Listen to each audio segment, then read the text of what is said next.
Hello everyone, आज हम बात करने वाले हैं फंक्शन ऑफ न्यूक्लियोटाइड्स।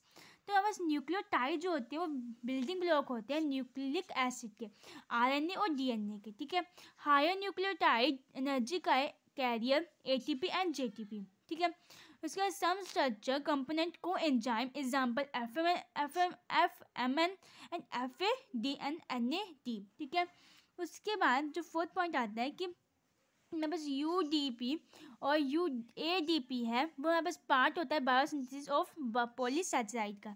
जैसे मेरे पास आया यूरैकल डाइफॉस्फेट और मेरे पास एडिनाइन डाइफॉस्फेट। ठीक है, ये मेरे पास पार्ट होते हैं बायोसिंथेसिस पॉलीसैकेराइड के। उसके बाद आता है सीडीपी एंड सीटीपी और सीटीपी जो है हमारे पास cytosine diphosphate and cytosine triphosphate जो बायोसिंथेसिस होते हैं लिपिड्स के। ठीक है, उसके बाद नेक्स्ट आता है फैटी एसिड एंड ग्लिसरॉल।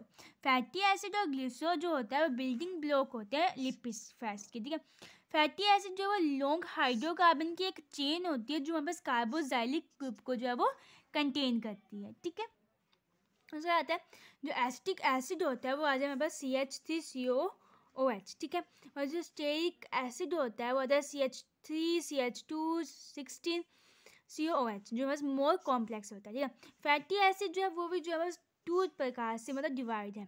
ठीक है, पहले सैचुरेटेड जो होता है उसमें कोई भी डबल बॉन्ड या फिर ट्रिपल बॉन्ड नहीं होता। ठीक है, जैसे आ गया पैल्मिटिक एसिड और स्टेरिक एसिड।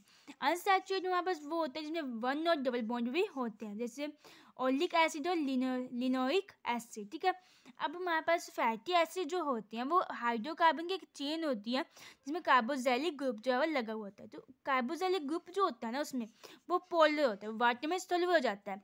जो हाइड्रोकार्बन उसमें हो चेन होती है, ग्रुप होता है उसमें, वो नॉन पोलर होता है और वो इनसॉल्युबल होता है वाटर में। ठीक है, अब नेक्स्ट पॉइंट आता है कि जो फैटी एसिड होते हैं वो बहुत लेस और लेस वाटर सोल्यूबल होते हैं as the length of their hydrocarbon increase. अगर उनकी हाइड्रोकार्बन की चेन जो है वो इंक्रीज हो जाती है तो वो कम से कम मतलब कि वो बहुत ज़्यादा कम जो है वो वाटर में सोल्यूबल होंगे। ठीक है, क्योंकि हाइड्रोकार्बन जो होता है वो नो पोलर होता है, वो इनसॉल्युबल होता है वाटर में, इस कारण। ठीक है, आप बोलते हैं कि जो अनसैचुरेटेड फैटी एसिड होते हैं वो हमारे पास उनके लोअर मेल्टिंग पॉइंट होता है दैन सैचुरेटेड फैटी एसिड में। ठीक है, अब ये जो फैटी एसिड है वो 2 तरह से डिवाइड है, जैसे मैं आपको बता चुकी हूँ, सैचुरेटेड और अनसैचुरेटेड। इसमें हम डिफरेंस देख सकते हैं। अब डिफरेंस देखते हैं तो सैचुरेटेड फैटी एसिड जो और अनसैचुरेटेड फैटी एसिड, ये बस जो सैचुरेटेड फैटी एसिड होते हैं जिसमें सिर्फ सिंगल बॉन्ड होता है वो हमारे पास एनिमल टिश्यू से निकलते जाते हैं। ठीक है, और जो अनसैचुरेटेड होते हैं वो प्लांट टिश्यू से। ये स्ट्रेट लाइन होते हैं, ये बेंडिंग लाइन भी हो सकता है। ठीक है, इसमें सिर्फ सिंगल बॉन्ड होते हैं और इसमें डबल बॉन्ड भी होते हैं। और इसमें ये सॉलिड होता है रूम टेम्परेचर पे और ये लिक्विड होता है रूम टेम्परेचर पे। इसका मेल्टिंग पॉइंट जो है वो हाई होता है और इसका मेल्टिंग पॉइंट जो है वो लेस होता है, क्योंकि ये लिक्विड होगा एट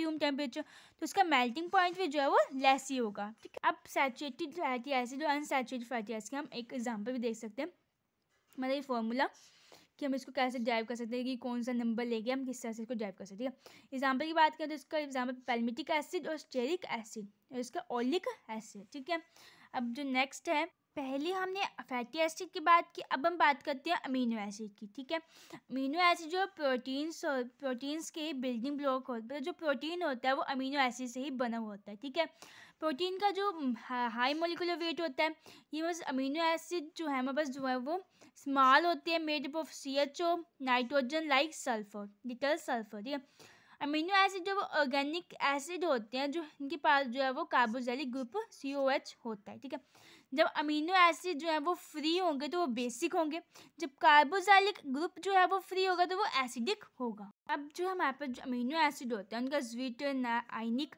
नेचर होता है। ठीक है, अमीनो एसिड का जो इन आयनाइजेबल नेचर होता है किसके कारण, NH2 और COH ग्रुप के कारण। ठीक है, यहाँ पर आ गया NH2 CHR और COH। ठीक है, NH2 इसमें आ गया अमीनो एसिड, COH हो गया कार्बोक्सिलिक एसिड, R आ गया अल्कलाई ग्रुप। ठीक है, जब हमारे पास जो है NH2 और COH group NH3 positive and COO negative, इसमें क्या है कि हमारे पास जो COOH है मतलब कार्बोक्सिलिक एसिड है, उसने जो है हाइड्रोजन को अपने में से रिमूव किया और इसने जो है उसको लिया, मतलब इसने लॉस किया और इसने गेन किया, तो ये बन गया NH3 और यहाँ पास आ गया COO नेगेटिव। ठीक है, और जो H है वो जो ऊपर वाला एच, ऊपर जो है वो एच था, नीचे जो है वो आर था, वहाँ पे जब अपोजिट हुआ तब यहाँ पे ये आर ऊपर चला गया और एच जो है वो नीचे आ गया, ठीक है। इसमें जो है डबल चार्ज जो है आयनिक फॉर्म हो जाती है अमीनो एसिड की, जो हमारे पास ज्विटर आयनिक कहलाती है, ठीक है। इसका जो है ये डिपेंड करता है pH of solution. Amino acid जो वो दोनों बेस और एसिड दोनों की तरह जो है वो रिएक्ट करते हैं, ठीक है। अब हमारे पास जो फंक्शन क्या होते हैं अमीनो एसिड की, protein macromolecules are polymer formed due to concentration of amino acid. With the removal of amino acid, many amino acids from glucose. जब हम रिमूव कर देते हैं अमीनो ग्रुप को अमीनो एसिड्स में से तो हम ग्लूकोज भी बना सकते हैं, ठीक है। ट्रिप्टोफैन जो होता है वो एक प्रीकर्सर होता है IEA का, इंडोल 3 एसिटिक एसिड, जो हमारे पास प्लांट ग्रुप ग्रोथ हार्मोन में इम्पोर्टेंट होता है, ठीक है। उसके बाद हमारे पास जो नॉन प्रोटीन अमीनो एसिड जो होते हैं वो हमारे पास कंपोनेंट होते हैं एंटीबायोटिक्स के, ठीक है। ओरिनीथाइन एंड सिटोलाइन जो इम्पोर्टेंट रोल निभाते हैं यूरिया साइकिल में और लीवर सेल्स में। इसी के साथ हमारी ये वीडियो कंप्लीट होती है। आई होप आपको मेरी वीडियो अच्छी लगे। अगर आपको मेरी वीडियो अच्छी लगे तो प्लीज़ मेरी वीडियो को लाइक और चैनल को सब्सक्राइब करें। Thank you.